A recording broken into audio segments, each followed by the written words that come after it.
Good morning, everyone, and welcome live to the Danny Beasley Show. We're coming to you from Hartsville, South Carolina. The time is 8:10 a.m. It's 8:16. I'm sorry. It's August 6, 2013. I have to check my watch. Anyway, welcome aboard, and we're glad to have you with us this morning. We're going to be exploring news topics that are fresh and that are in the news and that are just now making breaking news on major networks, and some of them have not made it that way yet. However, this is the news before the news, and we're giving it to you straight from the supplier, straight from the horse's mouth, so to speak. And we've got a lineup today. Um, Going from hurricanes, sinkholes, mind control, also communist parties growing, also Al Qaeda, and also the world's first artificial hamburger. And we're seeing also mind control creeping in from computer interfaces. So anyway, we're going to be discussing those and bringing you news from those topics this morning. And I hope that you stick with us for the second part of the broadcast as well. Anyway, in the news today, here we are. We're facing a Communist Party comeback in Japan. Smartly smiling, a tired 30-year-old woman sits at an expansive desk or table in a meeting room decorated with simple elegance on the fourth floor of a modern office building in central Tokyo. On the sunflower brooch, she has an anti-nuclear symbol, and on the woman's suit, and perhaps the largest calligraphy scroll on the wall behind her that isn't hung perfectly straight betray the fact that she isn't a scene from corporate Japan. Yoshika Kira doesn't look like she intends to dismantle capitalism. But this is the headquarters of the Japanese Communist Party, the JCP, and she's one of the rising stars, and that's her plan. When Prime Minister Shinzo Abe's Liberal Democratic Party cemented its grip on power with a victory in the upper house elections in July 21st, the unlikely other winners were the communists. Mrs. Kira was one of the winners of the newly elected lawmakers who saw the JCP rise in its representation in the House of Councilors from 6 seats to 11, giving it a large enough bloc to propose legislation. She was the first communist to win in the 5-seat Tokyo constituency in 12 years, while another young JCP candidate won in Osaka, the party's first victory there in 15 years. Overall, the communists came in second to the ruling party in terms of votes collected in Japan's two great giant metropolises. And next in the news, we have news coming from the world of weather. Tropical storm Henriette gains strength in the Pacific, and it's news are coming out of Miami that the storm is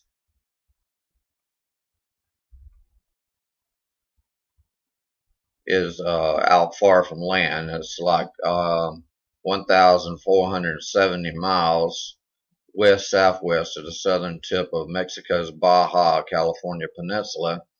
It has maintained sustained winds of 70 miles per hour, which makes it a hurricane, and it's moving west. Meanwhile, Tropical Depression Gil was moving west at approximately 1,080 miles east-southeast of Hilo, Hawaii. No watches or warnings are in effect for either storm. We're looking also at a giant sinkhole has appeared in the middle of another one of our major cities.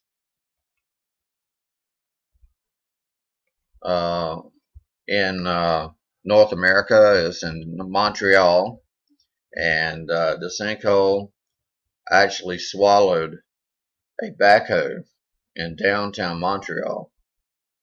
Can you believe that? A backhoe. The backhoe was in the process of being deployed, and it sank in the sinkhole. Officials say that they will not likely be able to remove the backhoe. It fell into the sinkhole in downtown Montreal until tomorrow at the earliest. Hole opened up about 9 o'clock a.m. Eastern Time at the intersection of Guy and St. Catherine Streets. Measures 8 meters long and 5 meters across and 3 meters deep. City officials have come up with a plan to remove the vehicle from the hole and are waiting for the approval for the go-ahead. Spokesperson for the Ville Marie borough, Emily Michon, says that removing the machinery is complicated because there is a gas line nearby. Also, there is a risk of further cave-ins. Michon says that the borough has submitted a recovery plan to Quebec's Workplace Health and Safety Authority. Meanwhile, traffic is backed up. News from the world of medicine. Doctors are warning for a medical meltdown. The MDs are warning of a medical breakdown or meltdown. Recently, I gave a presentation, and this is coming from Wound Healing. And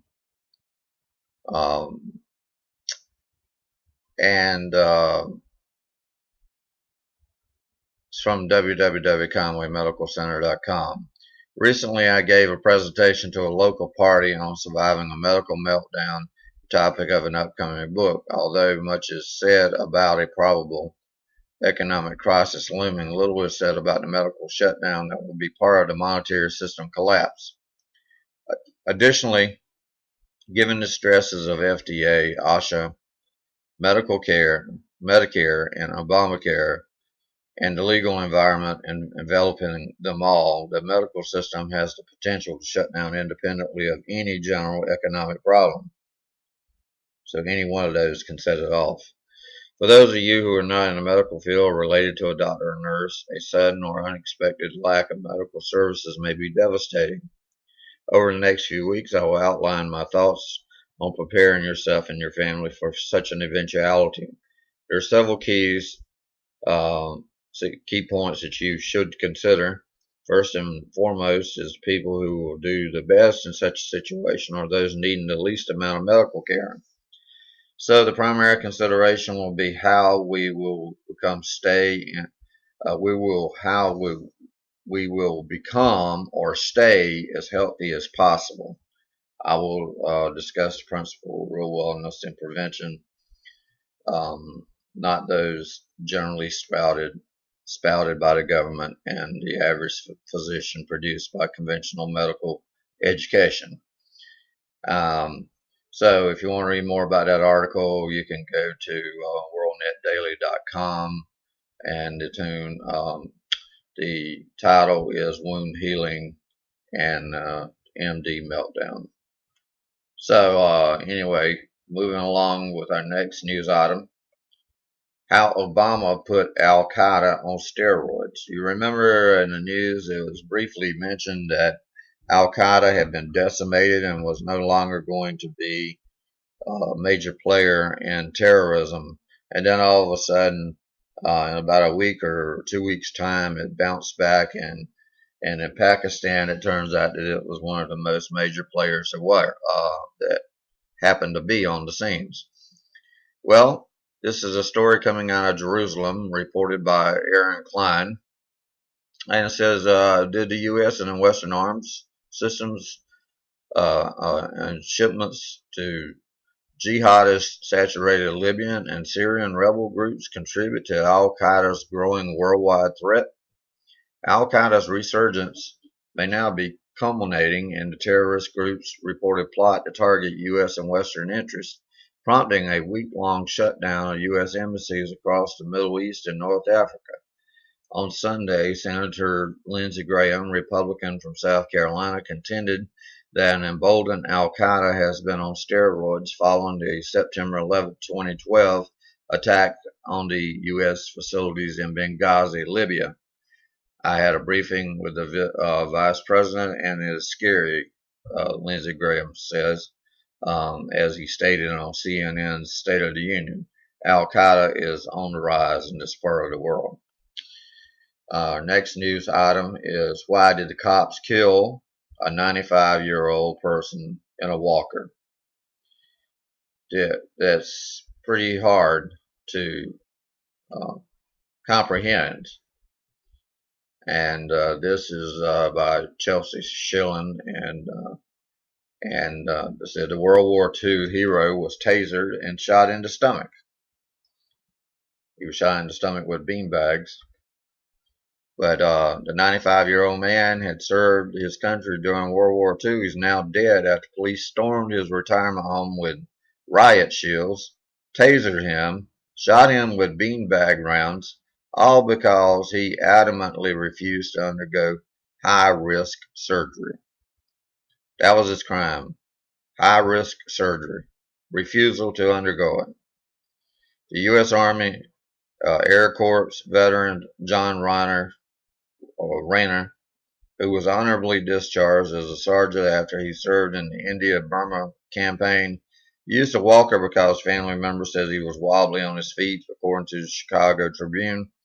The elderly veteran was shot down by enemy fire during the war. On July 26, a doctor told Rayner that if he survived surgery, he would likely be put on life support. Elderly man refused the operation. Paramedics attempted to involuntarily transport him for medical treatment.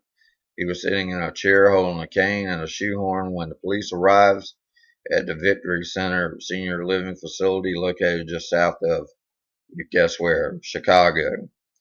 The Cook County medical examiner reported that Rayner bled to death internally from injuries caused when the elderly man was shot in the stomach with a 12-gauge shotgun that fired a bag filled with lead shot. The death has been ruled a homicide, according to reports. Well, I'm here to tell you that a bag filled with lead shot is the same as shooting you with lead shot without a bag. Except it's even worse. It concentrates the amount of force into a small area. So essentially, he was shot with what we would normally call a slug that you can shoot through a shotgun. Although it was not a solid object like a slug is, it was concentrated energy like a slug. So anyway, the man is dead because he refused to take life-risking surgery that would have put him on life support and taken his life anyway. So it's really outrageous that they would have done such a thing to such a person that has served his country in an honorable way, and to be treated in this manner is just something that is just inexplicable. Moving on to our next story. Guess what, folks? Food is no longer going to be food anymore. The world's first $332,000 lab-grown burger has just changed the global diet. And this is coming from RT News. It says a Dutch scientist is offering the world's first cultivated beef made of stem cells to taste. He believes the lab-grown meat will feed the world and help save the environment. The tasting event happens amid UN calls to invest more in food innovation. Don't know if they had this in mind or not. 5-ounce burger, which cost $332,000 to produce, was fried and taste tested by volunteers at an event in London on Monday. Bloomberg quotes the creator of the burger, scientist Mark Post of the Maastricht University. Sergey Brin, co-founder and CEO of Google, bankrolled the scientist's project to promote animal welfare. Brin's personal wealth is estimated by Forbes to be $22.8 billion, and he is known for his eclectic range of startups, from driverless cars to private space expeditions. It is It's really just a proof of the concept right now. We're trying to create the first cultured beef hamburger, Brent said at the tasting event in London. From there, I'm optimistic that we can really scale by leaps and bounds. And the muscle stem cells were taken from the harmless biopsy of living cows. They're fed and nurtured so that they can multiply and create muscle tissue. Bloomsburg quotes the scientist as saying one of the sample cells is enough to create up to 20,000 tons of meat in the lab, he says. Um, and anyway, he says people may think it's crazy to produce meat, but it's inevitable because the way we produce meat right now from livestock is not sustainable. It's not good for the environment. It's not good for the animals, and we're actually are not going to, and we actually are not going to produce whatever that means. Says for it to succeed, it has to look and feel and hopefully taste of the real thing. Cultured beef is normal beef. Bloomberg quotes the professor. It consists of cow cells. However, it's the way you come about it that makes the difference. And it was reported that that it had a meat-like consistency and taste and look, but it lacked fat, and fat is what gives a lot of food flavor.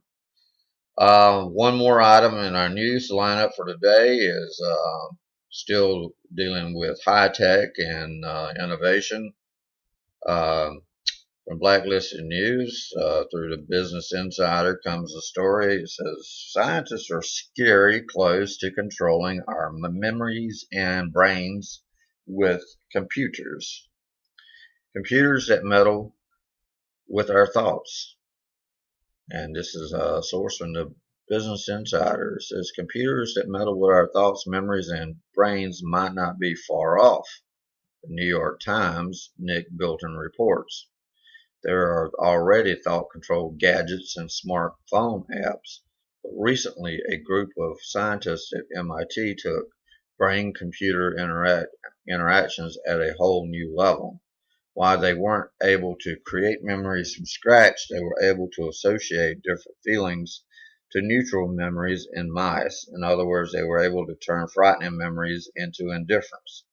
When successful, the memory-altered mice didn't recognize the location where they had earlier received an electrical shock. They thought the negative memory had been created elsewhere. And you can read more about that off of this website, blacklistednews.com, and it says scary scientists are scary close to controlling the memories and brains with computers. And that's in today's news, folks. I hope you're having a great Tuesday morning, and hope everything is going well for you and yours.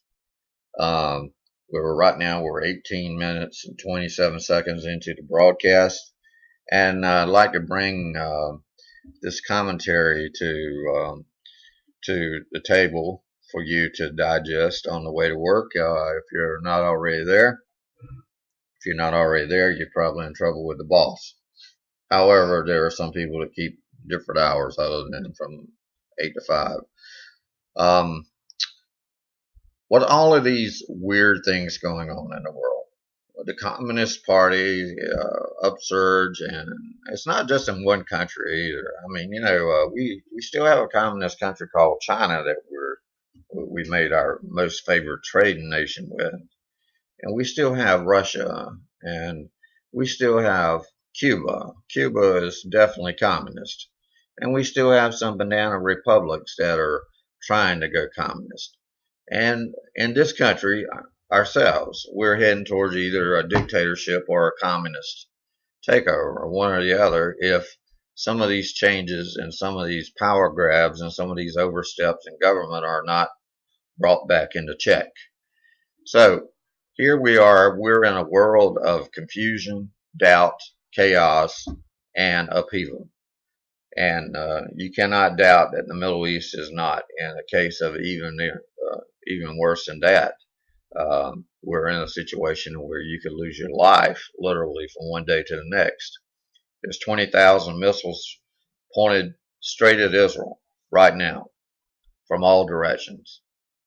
And it has many, many enemies that wants to see it decimated and eliminated from the earth.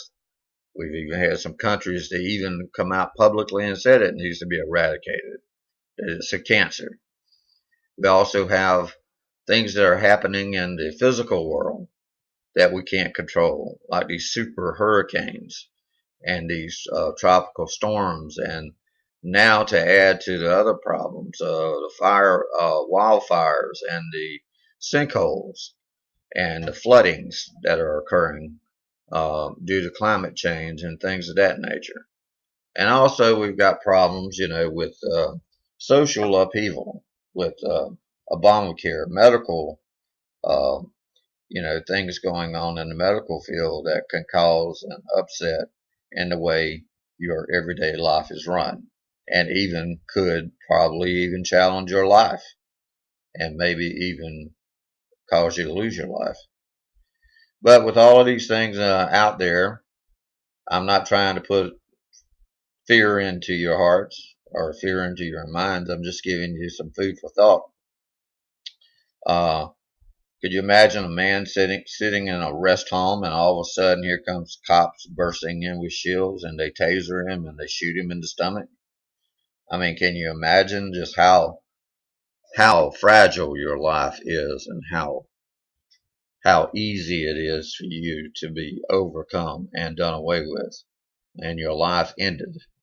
And have you ever thought about uh, philosophically or religiously or spiritually, what's going to happen to you after you pass on? You will pass on from this body. This body is like a machine. It's going to run down. It's going to break down. Everyone's going to eventually get old and die, if they don't die of disease or accidents or whatever before then. So death is an eventuality that you cannot deny. It is on the table with taxes. There's always going to be taxes. There's always going to be death. And losing a loved one is not an easy thing to do. It's something I went through 3 years ago with the loss of my wife, who was 54 years old. She lost her life to cancer. And it was a 3-year battle to try to save her. And believe me, it was a very, very difficult situation. However, um, you have to look at what's going on beyond life. My wife was a Christian. My wife was a believer. And my wife, I believe, to this day, is in a much better place than where we are.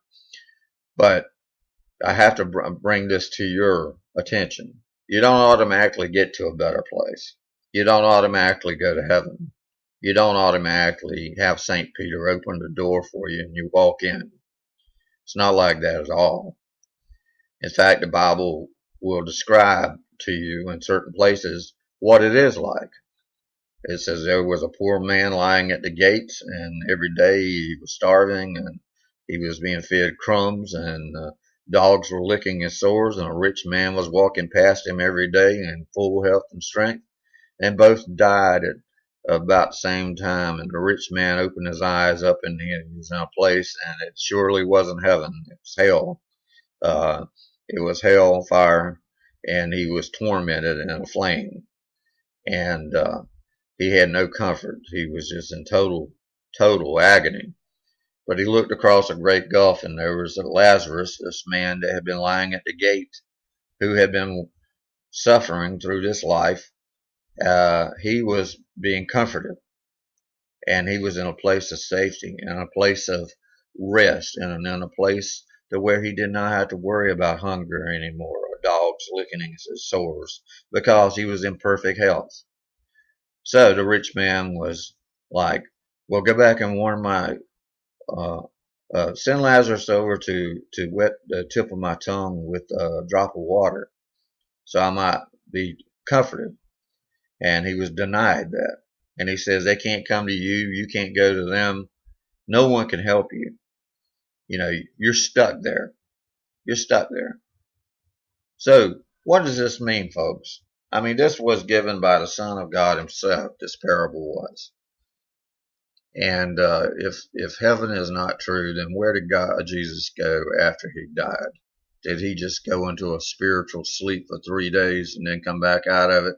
Or did he go and set the captives free that had lived long before he came along? And also, where did Moses and Elijah come from on the Mount of Transfiguration when Jesus was about to go to the cross? They definitely were not in a soul sleep. And where did the spirit of Samuel come from whenever they called him up? The witch of Endor called him up under false pretenses from King Saul for advice, and King Saul was cursed for it. So we got these things, and you gotta look at it. There's been this overwhelming belief in an afterlife. The majority of Americans, the majority of people around the world have it. You got to believe that there is something beyond this life because there was something before this life, and and surely if we are here now, then we can consider the matter. We're in between, so we need to realize that we have a short time to make a decision that's going to affect us for eternity. So what is your chance? If you were playing Monopoly and you pulled a card and it says get out of hell free in the game of Monopoly, but this is for life, get out of hell free, would you use that card if you were sent to hell? Yes, you would. Well, guess what? God gave you a get out of hell free card when he gave you his son, when he sent his son here to save the world and not condemn it, to pay for the sins of the people that were here that did not deserve it. And while he was yet hanging on the cross, being spat on and being made fun of, and they were doing everything they could to humiliate and break this man, this God man, this man that was God in human flesh. They could not do it. The devil threw everything he could at him and could not break him. So Jesus took a beating for you. He took a beating for me. We should have been the ones to have to take that beating. But we did not have to take it. He gave us a get out of hell card. He gave us a way out. So are you willing to accept that card and keep it? Or you want to just throw it away and take your chances? Better to err on the side of safety than to find yourself in the hands of a living and angry God and demands that you justify yourself on your own works. Have you done anything worthy in this life to make God open those doors of heaven for you to go in? Have you done anything worthwhile for anyone? Can you ever do anything worthwhile? Can you ever work your way to heaven? No. Jesus says if you get there by any other way other than through him, you are a thief. So he's already said there'll be no thieves there. So it's up to you, my friend. You make up your decision. The world is changing. The world is a perilous situation, and we're in the midst of it. We're in the midst of a lot of change right now: cultural change, religious changes, environmental changes, you name it. It's political changes. We have change. Are we going to survive it? Economic change? We don't know. But your soul will survive it. If you don't survive it bodily, your soul will. And where will it be afterwards? Consider this, and consider this today, because you may not have another chance. This is Dan Beasley signing off of the Dan Beasley Show for today, and inviting you to our next episode tomorrow at the same time, and ask that you consider these things very seriously. Thank you, and have a good day.